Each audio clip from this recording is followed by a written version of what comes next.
Duket sikur Putin nuk është i përfshirë dhe është krijuar një imazh shumë perfekt për të tani.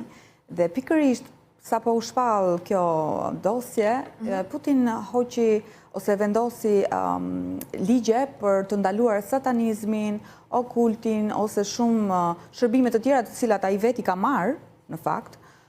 Vetë Putin ka pasur një person ose më saktë një magjistrice e cila e udhëhiqte për shumë vite.